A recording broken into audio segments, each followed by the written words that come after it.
Hoy hablaremos de los retos para la integración de los migrantes y visitaremos el Archivo Histórico de la Ciudad de México en nuestro lunes de reporteros. Bienvenidos a Noticias 22. Qué alegría estar con ustedes en este formato híbrido que les estamos presentando con Rafael García Villegas, cuidando la conducción del noticiario para que no haga falta nadie aquí en el estudio. Rafa, ¿cómo estás desde casa?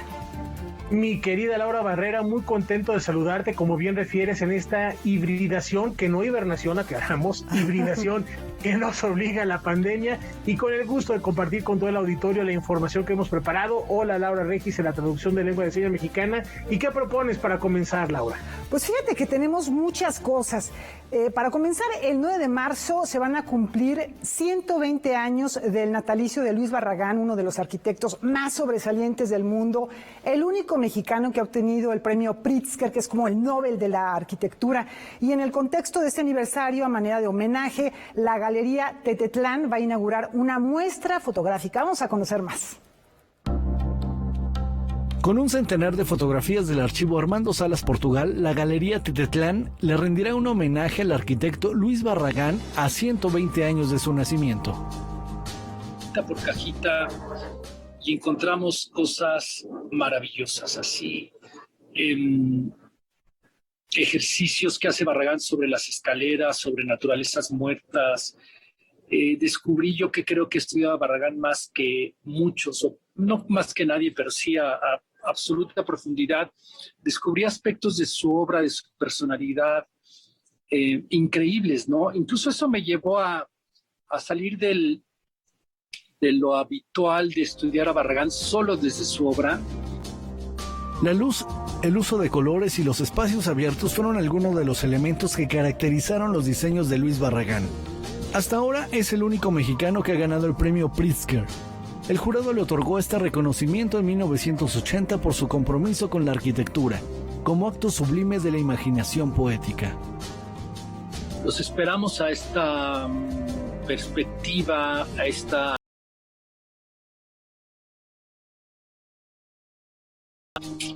aún más silenciosa de Barragán. Tenemos casi la mitad de la exposición son contactos, o sea, pruebas de impresión, cosas que Barragán y Armando Salas no se atrevieron a publicar o a imprimir como originales de fotografía. Entonces reflejan una parte íntima, bellísima, en imágenes de 6 centímetros, como si fueran negativos. Y es una forma preciosa de ver con qué jugaba Barragán, qué ejercicios hacía Barragán y Salas Portugal antes de decidirse a hacer pública una fotografía. La muestra 120, Luis Barragán, a través del archivo de Armando Salas Portugal, ofrecerá fotografías icónicas e inéditas de su obra. Se expondrá hasta el 30 de abril en la Galería Tetetlán, que forma parte de la Casa Pedregal, obra del arquitecto jalisciense. La exposición está instalada en lo que fueron las caballerizas de esta casa, obra de Luis Barragán, las caballerizas mismas. Y creo que junto con todas estas cosas de las que podríamos hablar, Barragán tuvo una devoción por la vida ecuestre. Entonces aquí en las caballerizas se encuentra, viendo la exposición, mucho de su esencia y pues sí, quien guste, siempre está abierta la casa para estas visitas, con interés, con afecto, con un gusto, con una seriedad profesional, ¿no? Noticias 22, Óscar Cortés.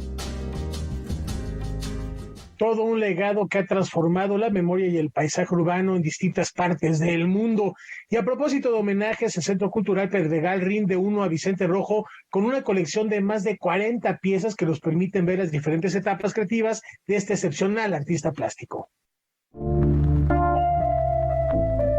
Hasta el 28 de febrero, el Centro Cultural Pedregal presenta la exposición Vicente Rojo In Memoriam, un homenaje póstumo al maestro del arte abstracto y referente del diseño gráfico y editorial de México en la segunda mitad del siglo XX. La muestra es posible gracias a la colaboración del espacio fundado por el arquitecto Plutarco Barreiro y el Museo del Estanquillo. Desde hace varios años hemos tenido colaboración con el Museo del Estanquillo. Hemos tenido algunas de las exposiciones de la colección de Carlos Monsiváis. Las hemos tenido aquí en el sur de la ciudad. La exposición tiene su origen en la muestra Aforismos y Grafismos, con la que el Museo del Estanquillo presentó en 2014 más de 120 piezas entre fotografías, libros, dibujos, mensajes, cartas y recados que dan cuenta de la amistad entrañable entre Vicente Rojo y Carlos Monsiváis. Una complicidad que comenzó a germinar bajo el cobijo de Fernando Benítez en las oficinas de México en la Cultura, el suplemento cultural del periódico Novedades. Lo que el público podrá ver ahora en la galería del Centro Cultural Pedregal es una selección de 45 reproducciones fotográficas de las piezas mostradas en aquella ocasión. A la par de las obras clásicas de Vicente Rojo, se podrán apreciar las decenas de caricaturas que tuvieron como modelo a Carlos Monsiváis, tal como acostumbraba hacer el maestro Rojo, con sus variaciones plásticas sobre un mismo tema o sujeto. Aquí es una muestra más chica, 45 piezas, en donde hablan de las diferentes etapas de Vicente Rojo, desde la parte de señales, en la parte de negaciones, México bajo la lluvia, y unos dibujos, obviamente, de Vicente Rojo sobre Carlos Monsiváis, convertido medio en gato, en relación con sus gatos. Entonces, unos gatos que de repente tienen cola de pluma, Carlos encima de una pluma, en fin, ¿no? O sea, ¿qué es lo padre de la exposición? Que habla no nada más de la creación de Vicente Rojo, sino de la amistad que tuvieron Vicente Rojo y Carlos Monsiváis. Eso te da también idea de que los grandes artistas pues, también son seres humanos que también tienen sus temores, tienen sus angustias, pero también tienen sus momentos de una gran brillantez. Construido en 1978 como casa-habitación, el Centro Cultural Pedregal se convirtió hace una década en un espacio de encuentro a través del arte y la cultura. Ha sido una gran diversión tener este centro cultural, nos hemos divertido mucho y hemos pues tratado de dar un lugar, una opción en el sur de la ciudad para ver un poquito más el arte y tratar de construirnos como mejores personas. Y nos gustaría que alguien más venga y nos comparta historias, su forma de ser, algún artista que también quisiera exponer aquí, ¿verdad? O que entre todos podamos ir creando un mejor México, ¿no? La exposición Vicente Rojo In Memoriam puede visitarse de lunes a domingo en un horario de 10 a 18 horas en el Centro Cultural Pedregal, que se ubica en el número 557 de la Avenida de las Fuentes en la colonia Jardines del Pedregal.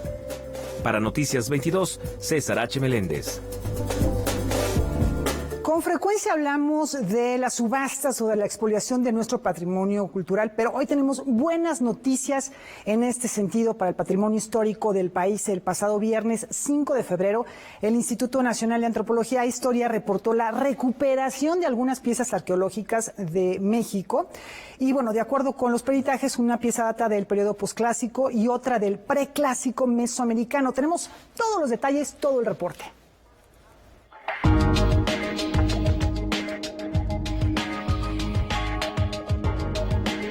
Una urna de barro, una máscara de roca y un libro que data del año 1715 llegaron a la Ciudad de México provenientes de Nueva York después de ser entregadas de manera voluntaria por particulares al Consulado de México en esa entidad. De acuerdo con especialistas del Instituto Nacional de Antropología e Historia, las características morfológicas y estilísticas de los objetos arrojan que se trata de piezas pertenecientes a la nación mexicana. La primera es una urna cilíndrica con tapa que se encuentra completa y en buen estado de conservación. Fue elaborada en barro mediante las técnicas de modelado, alisado y aplicación de pastillaje en el área de Guerrero durante el periodo posclásico mesoamericano, entre el 1200 y 1521 después de nuestra era, según el peritaje. Su exterior presenta la decoración de un rostro humano. La segunda pieza es una máscara elaborada de roca. Representa el rostro de un personaje de expresión adusta, sin cabello y con la boca abierta mostrando los dientes. Presenta perforaciones en los lóbulos de la oreja y en el área de la mejilla. De acuerdo con el dictamen, se trata de un objeto arqueológico de estilo olmeca, elaborado en la costa del Golfo de México durante el periodo preclásico mesoamericano, entre el 1200 y 400 antes de nuestra era. Además, se entregó un libro que tiene el título En el nombre de Dios, el cual está datado en el año 1715, por lo que se le considera un monumento histórico. Con este tipo de acciones, se da seguimiento a los esfuerzos por combatir el tráfico ilícito de bienes culturales y se impulsa la repatriación de piezas del patrimonio nacional.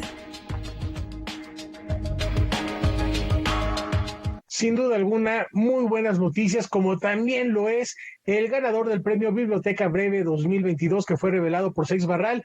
Con esta información nos vamos a la pausa, descubran de quién se trata.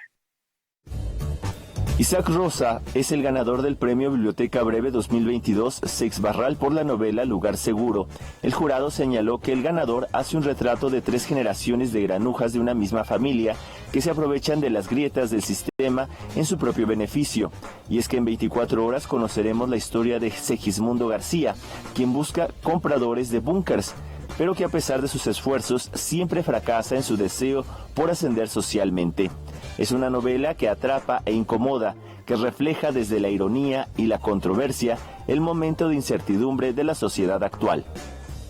Mi novela no pretende ser una enmienda a la totalidad de las distopías, creo que hay distopías que juegan una función importante y que hacen una crítica además del presente, pero sí creo que vivimos, como digo, rodeados, casi asediados por ficciones literarias, audiovisuales, ficciones políticas también, que coinciden todas en el temor al futuro, en que temamos al futuro, que nos repleguemos en el presente, por temor a ese futuro, nos repleguemos en el presente y que además aceptemos el presente tal como es, porque parece que solo puede empeorar, parece que solo puede ir a peor, y que miremos al pasado con nostalgia, ¿no? Idealizando el pasado. El reto del libro era ser capaz de imaginar y de narrar un futuro cercano y muy reconocible que está ahí a la vuelta de la esquina, en la que no solo nos hayan cumplido esas amenazas y no estemos peor que en el presente, sino se abre una posibilidad de mejora. Noticias 22, Alberto Aranda.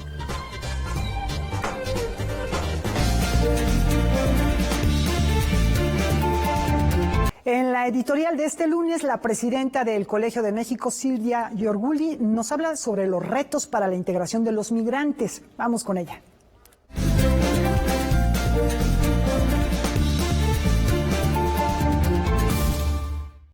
Pues en esta ocasión quisiera invitarlos a hacer una reflexión sobre lo que implica la integración de migrantes en el marco de lo que está sucediendo en México, la llegada de nuevos flujos migratorios en los últimos años. ¿De qué estamos hablando cuando hablamos de integración de los migrantes? Bueno, este es un tema que ha sido ampliamente discutido en otros países, por ejemplo, Canadá, que tiene 20% de la población nacida en el extranjero, o Estados Unidos, con cerca del 16%, desde hace décadas han tenido políticas específicas para integrar a los migrantes en las comunidades de llegada. Esto quiere decir facilitar o generar las condiciones para que puedan interactuar en los espacios en los que están llegando. En el caso de México, el tema de las políticas de integración realmente ha estado ausente por varias razones. Por una, porque los flujos de migrantes han sido muy pequeños y porque más bien se ha optado por una política de dejar que los flujos se acaben integrando de manera natural. Sin embargo, los cambios en el escenario migratorio nos implican que debemos empezar a reflexionar con mayor seriedad sobre en qué medida necesitamos políticas de integración y qué sentido debieran tener estas políticas de integración. Ahora, ¿de qué migrantes estamos hablando? Bueno, cuando observamos los datos del censo del 2020, en los últimos 5 años llegaron a México alrededor de 330,000 migrantes, más de la mitad, 180,000 de Estados Unidos, ya sabemos que es el flujo principal, pero también ha habido un aumento muy importante en el número de migrantes que viene de Venezuela, 33,000 en los últimos 5 años, Honduras y Guatemala con cerca de 15,000 y otros flujos de menor tamaño. Además, tenemos la situación de migrantes en tránsito o de una población muy importante que está en una situación de indefinición sobre sus estatus migratorios en espera de resolución de sus estatus, ya sea en México o en Estados Unidos. Entonces, es una posición muy particular en México que nos lleva a hablar de integración en varias dimensiones. Yo diría la primera y más importante es el trabajo, porque esa es la que da los medios para poderse desarrollar en otros ámbitos de la vida, pero por el perfil de los migrantes y la situación actual, agregaría la dimensión de acceso a la salud y de acceso a la educación. Este es un tema que seguramente nos va a ocupar todo este año y bueno, pues estamos empezando, creo, con esta discusión. Hasta aquí mi comentario. Muchas gracias. Gracias a la maestra Giorgiuli. Y también a propósito de retos ante la desigualdad y la violencia de género, Sara Alicia Miranda se dio la tarea de realizar un fanzine, es decir, una revista breve temática para dialogar sobre todos los problemas sociales que afrontan las mujeres día con día, sin importar si son niñas, adolescentes o adultas.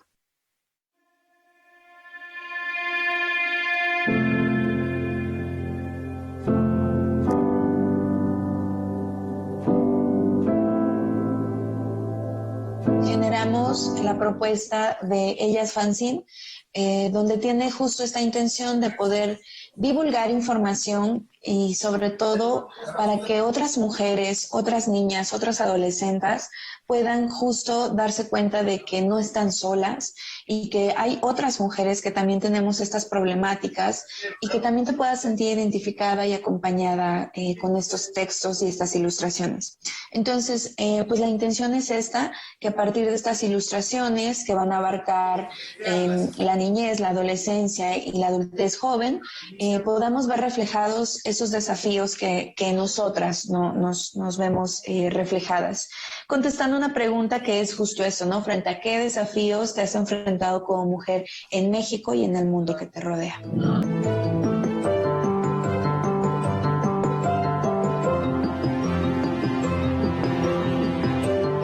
Creo que es una suma. Creo que es muy importante siempre regresar a esos datos duros, ¿no? Que encontramos, donde pues nos encontramos justo estas estadísticas de acoso sexual, de violencia, feminicidios, estereotipos, en sí, o sea, como distintas problemáticas. Sin embargo, sí regresamos justo a esas experiencias propias, porque eso es lo que lo hace importante, eso es lo que lo hace orgánico, la propuesta, ¿no? Que realmente nos vemos reflejados y podemos hablar justo de las problemáticas que ocurren y poderle poner hasta un nombre, fecha y todo. Actualmente ya las chicas están en este proceso de trabajo y pues mi parte también es toda la editorial y la generación de los textos, eso también me corresponde a mí y pues nada, o sea, creo que va a ser muy interesante poder ver ya en conjunto todas estas ilustraciones, verlo ya plasmado. Ahorita ya tenemos casi lista la portada y la contraportada y pues seguimos trabajando.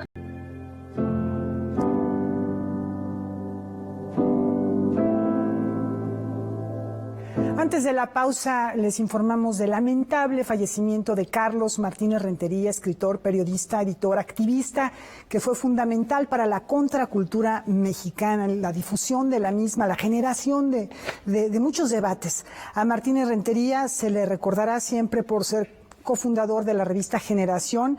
Él también estuvo en muchos otros medios, en diarios como El Financiero, El Universal, en suplementos como Sábado de 1+1, El Nacional. A lo largo de su trayectoria fue coordinador de muy diversas antologías, escribió poemarios como Barbarie y Polvos Blasfemos. Rafa, es doloroso dar esta noticia, Salón Palacio también de la jornada, no podemos olvidar esta columna. Él trajo a México a Lawrence Ferlinghetti, él difundió mucho el trabajo de toda la generación beat de la literatura, como nadie lo hizo, de verdad, duele mucho su partida. Lo vamos a tener presente, lo vamos a recordar siempre. Indiscutiblemente, Laura, porque es ya hoy un referente del periodismo y del periodismo cultural. Carlos Martínez Rentería, un fuerte abrazo solidario a sus familiares, amigos y alumnos. Y en otros temas, como todos los días, hoy a las 9 de la noche tenemos Debate 22. Nuestro compañero Javier Aranda Luna inicia la semana recibiendo al profesor investigador de la Universidad Autónoma Metropolitana, Néstor García Canclini, para hablar sobre políticas culturales entre México y Brasil. No se lo pierdan, terminando este espacio informativo a las 9 de la noche. Una pausa, ya volvemos.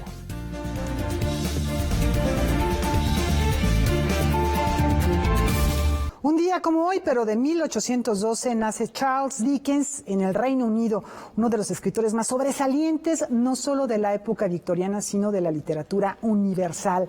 A 210 años de su nacimiento, ¿qué les parece si desmenuzamos un poquito algunas de sus obras más destacadas con la ayuda del historiador de arte Peter Krieger? En el 210 aniversario del natalicio de Charles Dickens, uno de los escritores ingleses más leídos, tenemos la oportunidad de adentrarnos en el realismo inglés, cuando Londres tenía 1 millón de habitantes a principios del siglo XIX y que empezó el siglo XX con casi 7 millones de habitantes. Dickens venía de una familia con muchas necesidades. En su juventud trabajó en una fábrica. Detalles de esa vida están en sus narraciones más famosas, David Copperfield, Oliver Twist o El cuento de Navidad. ¿Ha cambiado el mundo desde entonces? En el caso de Dickens, tenemos especialmente en Oliver Twist, pero también con el cuento de Navidad, tenemos descripciones como muy drásticas, los colores de Londres en la neblina, y luego, en el cuento de Navidad, fachadas negras que contrastan con el nieve blanco, o una atmósfera amarilla, donde ya el acto de respirar es un asalto a la salud. Y luego un aspecto que están en ambas obras de Dickens, de Engels, es como la negación de las clases altas y medias. En diciembre de 1843, Charles Dickens publica El cuento de Navidad. 2 años después, en 1845, Friedrich Engels publica La situación de la clase obrera en Inglaterra, producto de su investigación empírica, todo un clásico de la sociología. Como miembro de la clase alta, como empresario, camina en los slums de Manchester, de otras ciudades industriales, y ve como en un breve lapso de la industrialización temprana, crecen las ciudades en formas no sustentables y generan condiciones catastróficas para la gente. Viven en la cloaca, no hay ventilación, hay departamentos húmedos con animales, con muchas personas, etc. Todo eso, lo describe en su obra La situación de la clase obrera en Inglaterra, con mucha precisión, y de ahí se nutre, de la literatura, en primer lugar, de Charles Dickens. Slum es la palabra con la que se nombraron a los asentamientos populares, con una alta densidad poblacional y muchas carencias en torno a grandes ciudades como Londres. En los slum vivían los obreros del siglo XIX. Ese texto de Engels, La situación de la clase obrera en Inglaterra, también es un texto pionero de la crítica ambiental, porque Engels escribe cómo, se inundan las casas, los departamentos, con detalle en Oliver Twist y también en parte en el cuento de Navidad, cómo describe esas inundaciones fecales en los slums. Ahí está, un tema con mucha actualidad. Pero también hay una descripción importante, tanto en la obra de Dickens como en la de Engels, sobre el trabajo infantil, que ya no existe en Europa, pero sí en los países que proveen los productos consumidos en todo el mundo. Hasta la fecha es un problema muy grave. Si rastreamos, la producción, por ejemplo, de esas computadoras que utilizamos los celulares, son productos de un trabajo casi de esclavitud en China, en muchos países asiáticos, y donde termina el celular es, en los depósitos de basura electrónica en Ghana, donde niños sacan, los metales, están en contacto con materiales tóxicos. En el aniversario de su natalicio, la obra de Charles Dickens sigue proponiendo una lectura crítica de nuestras sociedades. Noticias 22, Hueman Sin Rodríguez. Bueno, en en efecto Oliver Twist, el cuento de Navidad, pero está Grandes Esperanzas, que también tiene temas vigentes muy atractivos. David Copperfield, Tiempos Difíciles, Un Largo, etcétera. Un autor y un referente indiscutible de las letras universales. Hay que leer a Charles Dickens. Y en otros temas, ¿qué les parece una propuesta que fusiona gastronomía y cultura contemporánea? Vamos a conocerlo. Derivado de la crisis provocada por la pandemia, el tradicional restaurante El Lago, ubicado en la segunda sección de Chapultepec y construido en la década de los años 60, se reinventa para ofrecer un espacio cultural autónomo e independiente que reúne arquitectura, cultura contemporánea y gastronomía bajo el nombre Lago Algo, un concepto que fue desarrollado en colaboración con la Galería OMR. Empezamos a conversar y empezamos a platicar, a visitar, a estudiar la historia del edificio, a platicar con el arquitecto original, a entender las posibilidades, y fue evolucionando todo a lo que estamos presentando hoy, que es el proyecto Lago Algo, en donde realmente en su esencia es un espacio cultural, ¿no? Que tiene por un lado un brazo de arte contemporáneo, pero por otro lado un brazo de gastronomía. El proyecto inició con la recuperación del edificio construido por el arquitecto Félix Candela. Estamos viendo ahora que es un proyecto de recuperar un ícono de la arquitectura moderna de los 60s. Más que una intervención, es una excavación, porque lo que vamos a ver ahora es lo que era el edificio, ¿no? Como fue inicialmente planteado y concebido, que gira alrededor de una estructura paraboloide hiperbólica, que es el techo, que es la obra maestra del espacio, y lo que estamos haciendo ahorita es descubrirlo. Este espacio cultural, Algo, abre sus puertas con la exposición Form Follows Energy, conformada por 27 artistas. Lo que buscamos en esta muestra es que las obras de los artistas que están presentes generen esa secuencia, sigan la misma lógica de esa reacción en cadena, sigan la misma lógica de Form Follows Energy. A través de esta serie de secuencias o de núcleos presentamos esa visión del pasado del humano como lo conocemos, hasta donde estamos hoy, como somos, y a partir de eso una sugerencia de una manera de operar distinto. Para OMR es la primera vez que juntamos a todos nuestros artistas, a todo el establo de artistas de OMR, colaborando junto con todos los artistas de otra galería, como es José García, y que suman un total de 27, ¿no? Entonces es una exposición muy grande que abarca todo, y de varios artistas de los que se permite, vamos a poder exponer más de una obra. Entonces realmente da un panorama muy completo de los dos programas y de la escena, tanto mexicana como internacional, del arte contemporáneo, ¿no? La oferta gastronómica del restaurante El Lago también está desarrollada bajo el mismo concepto de la exposición. Lo que estamos haciendo es hacer un menú de primera calidad con ingredientes locales, de productores regionales, con proteínas limpias, con frutas y verduras también limpias y libres de un montón de procesos que hoy en día sabemos que se utilizan. Y lo que estamos presentando aquí es una propuesta culinaria que nos ayuda a entender nuestra relación con la tierra y también al mismo tiempo la delicia que la tierra nos puede regalar. Este espacio cultural abrirá sus puertas el 9 de febrero. Este es un espacio para todo público, ¿no? Completamente gratuito, para gente que sabe de arte, para gente que no sabe arte y que puede venir a descubrir y le puede gustar o no, porque no tiene que gustar, sino tiene que por lo menos despertar algún sentimiento, algún tipo de curiosidad, algo nuevo y novedoso. Con información y texto de Óscar Cortés, Rodrigo Peredo, Noticias 22.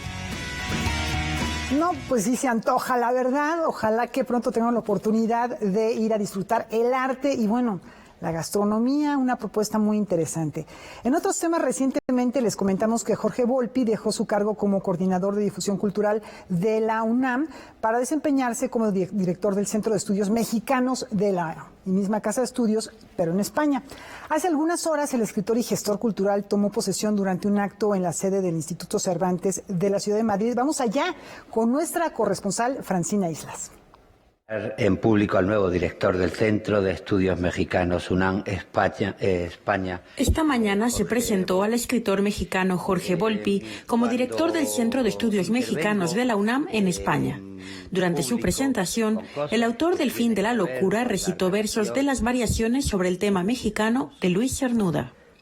Este país creció de otro que fue duramente devastado.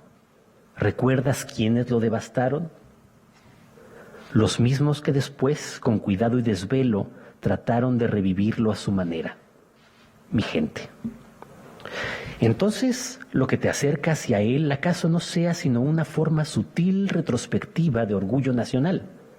¿No has creído hallar en esta tierra los mismos defectos ancestrales de la tuya? Y termina el último diálogo de Cernuda. También sus virtudes. Cuando casi no creía en mi tierra, la vista de esta me devuelve la fe en la mía. Jorge Volpi estuvo acompañado por Francisco Trigo Tavera, coordinador de Relaciones y Asuntos Internacionales de la UNAM, Juan Fernández Trigo, secretario de Estado para Iberoamérica y el Caribe y el Español en el Mundo, y el director del Instituto Cervantes, Luis García Montero. La UNAM es un punto de referencia fundamental y México es un punto de referencia fundamental para nosotros. Me gusta recordar una frase certera de Guillermo Cabrera Infante cuando afirmó que el español es demasiado importante como para dejarlo en manos de los españoles. Somos el 8% de una comunidad formada por 500 millones de hablantes nativos. Y con más de 125 millones, el país de más hablantes de español es México. El interés sobre todo es afianzar las relaciones entre la UNAM y todas las universidades españolas. Tenemos una enorme cantidad de convenios y hacer nuevos y que realmente funcionen y que el intercambio de estudiantes, de académicos, de artistas sea cada vez más grande. Reforzar, por supuesto, la relación con todas las instituciones culturales españolas y tener pues una presencia mucho más activa y mucho más viva todavía de la UNAM en España. La maravilla de la UNAM es que la relación es constante, fluida, es muy buena con todas las instituciones académicas, culturales y políticas en España. Y creo que es un puente permanente justo de contacto a través de la universidad y de la libertad y de la crítica que se permite siempre desde las universidades. Para Canal 22, desde Madrid, España, Francina Islas, corresponsal. Muchas felicidades y un fuerte abrazo a Jorge Volpi con esta nueva encomienda. Y vamos a la pausa, como es costumbre también ya arrancamos la semana visitando las regiones de nuestro país. En esta ocasión, de la mano de los cronistas del Renacimiento mexicano, vamos a conocer Jicotepec de Juárez, esto al norte de Puebla.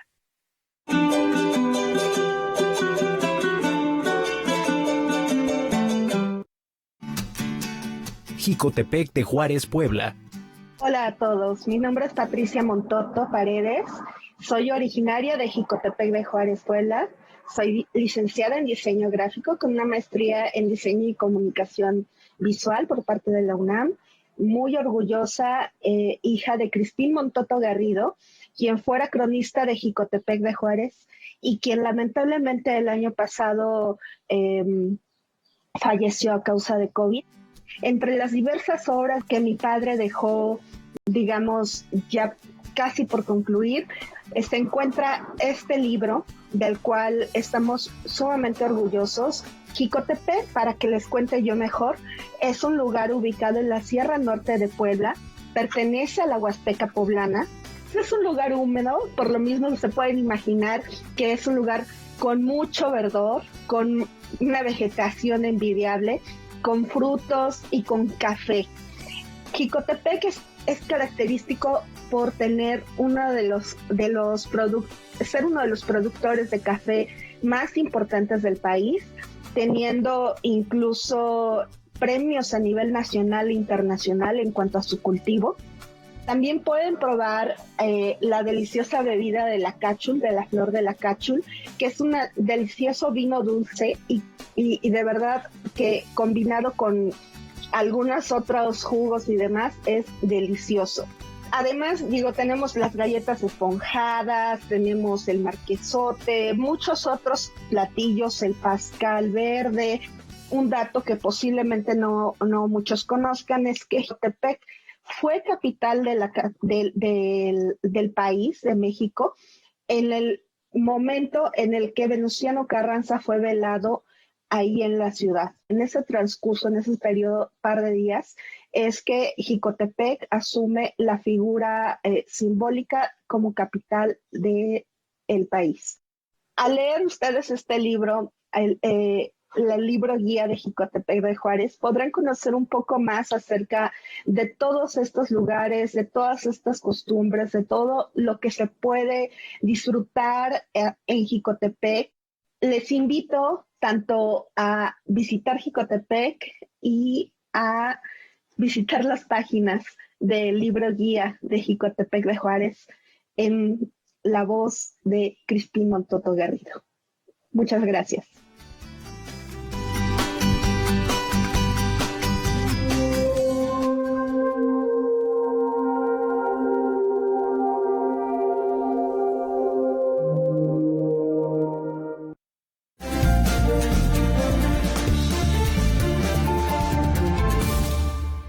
Y vamos ajustando los engranes de la máquina del tiempo, porque esta noche, en Lunes de Reporteros, visitamos el Palacio de los Condes de Heras y Soto, palacio que también es guardián de nuestra memoria. Laura, platícanos.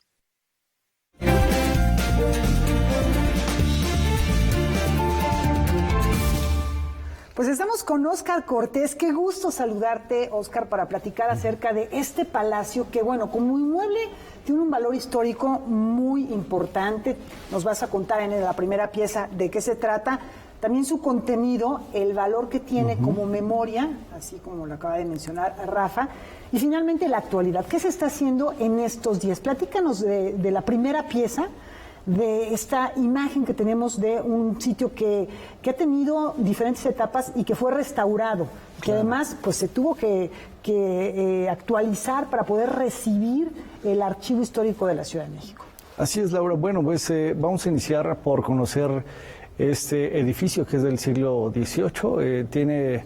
Es un edificio barroco, pero tiene alguna particularidad, tiene una estética que rompe un poco con algunos edificios que están en la zona. Así es que pues, vamos a conocer esta pieza que se llama el Palacio de la Memoria. Este es el Palacio de la Memoria de la Ciudad de México. Es el Palacio de los Condes de Heras Soto. Fue construido en la segunda mitad del siglo XVIII, 1769. Se tiene la fecha de la operación de compraventa del recinto. Antes que eso, hubo aquí un solar que perteneció a los condes de Salvatierra, pero ya a finales de la colonia, pues a mediados del siglo XVIII, los condes de Salvatierra ya no tenían fortuna para sostener este espacio.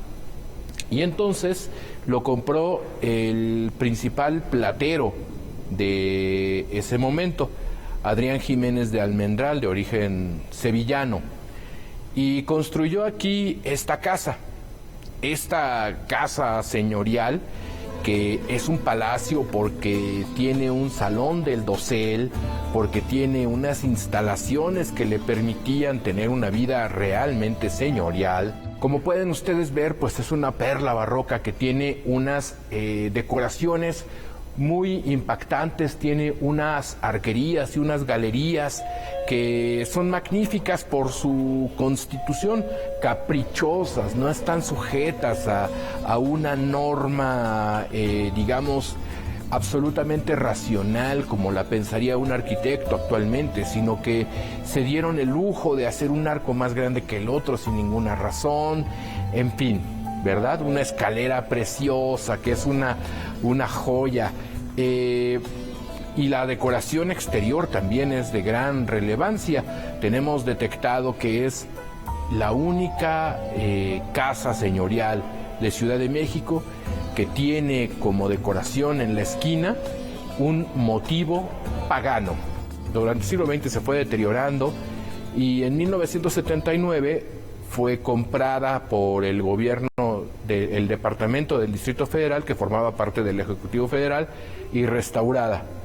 Entre 1979 y 1982 se reconstruyó, se restauró, y en noviembre de 1982, hace 40 años, se inauguró oficialmente como archivo histórico del entonces Distrito Federal, que, bueno, pues ahora en este 2022 estamos por cumplir, el archivo está por cumplir 40 en este recinto.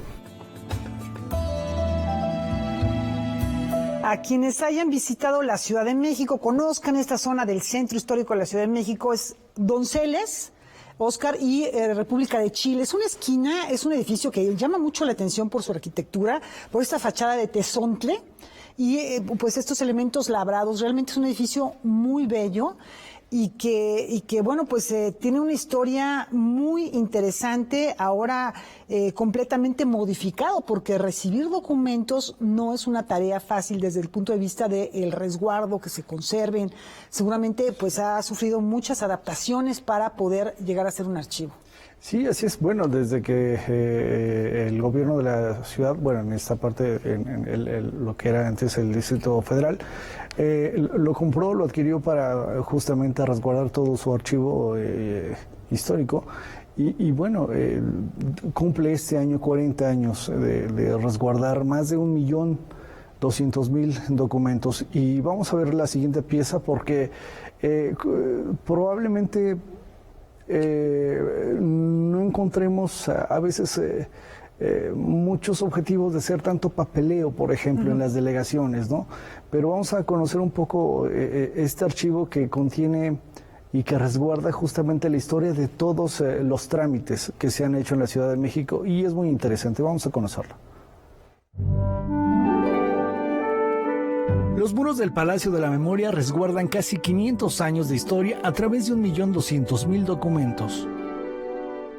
En México tenemos este archivo que resguarda actas de cabildo desde el 8 de marzo de 1524.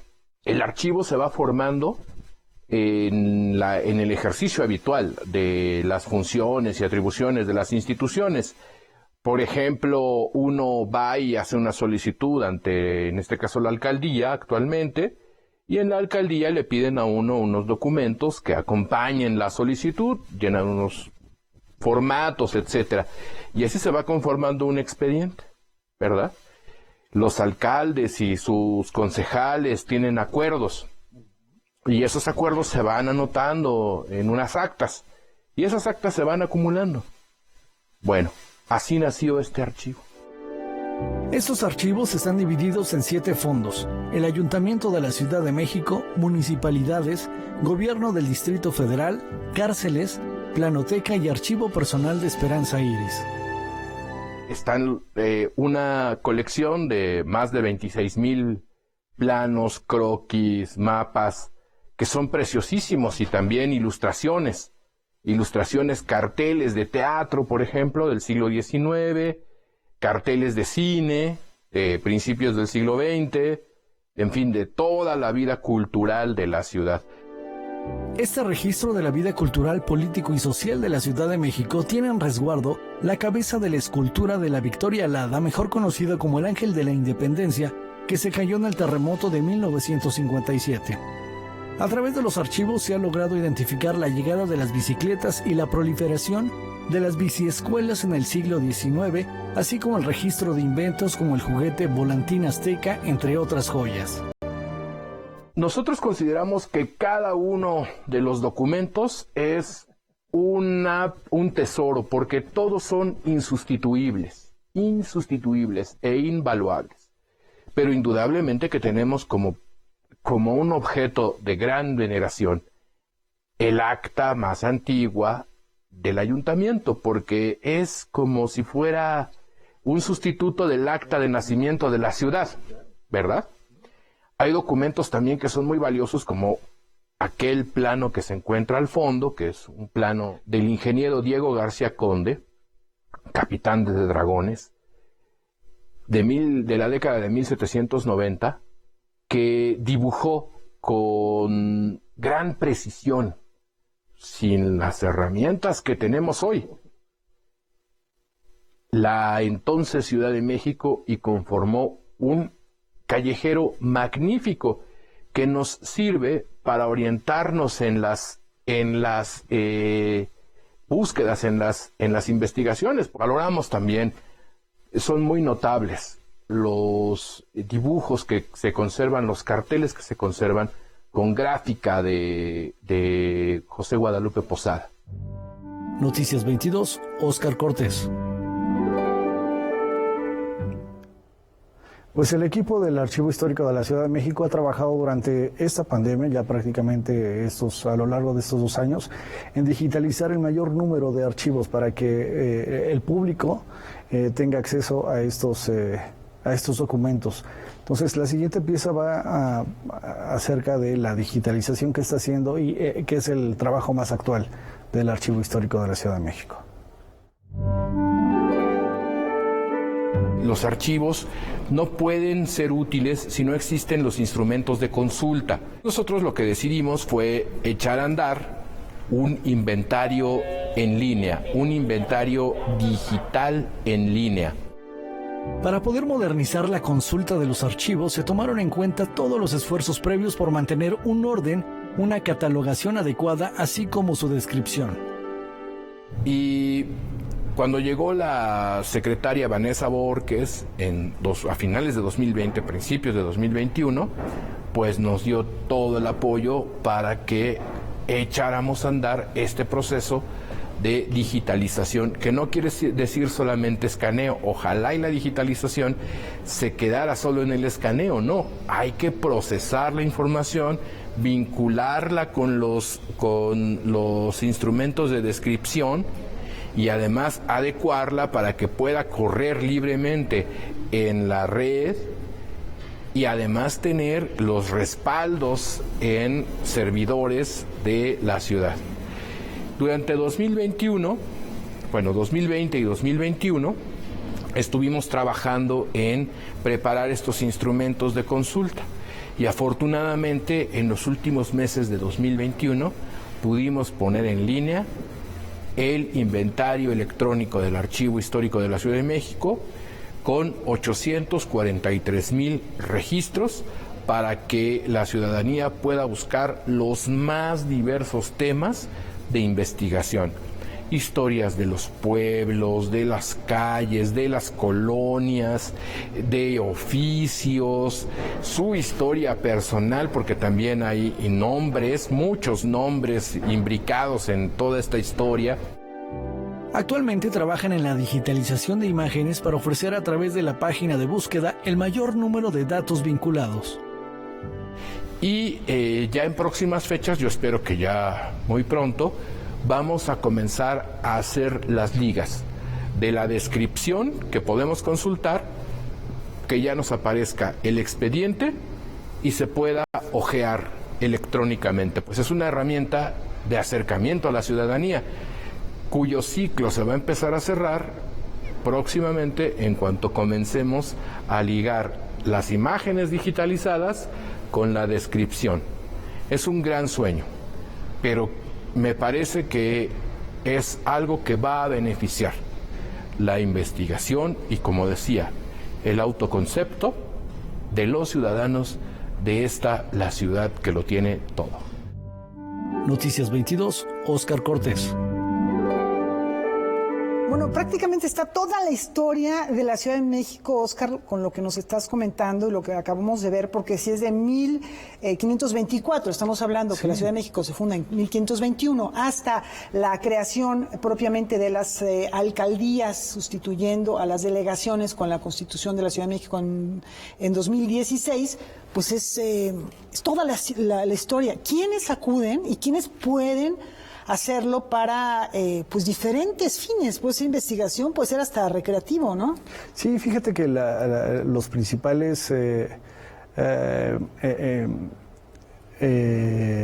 usuarios de este archivo son Sí, historiadores, pero también muchísimos artistas que tienen que desarrollar sus historias, ya sea en teatro o en literatura principalmente, porque se encuentran absolutamente todo, desde menús de restaurantes, nombres, calles, inclusive tienen una planoteca muy amplia, ¿no? En donde puedes encontrar prácticamente fachadas de cualquier tipo de casas y estilos. Entonces es muy interesante que muchas de las piezas que vemos que se desarrollan a lo largo de estos 5 siglos en la Ciudad de México,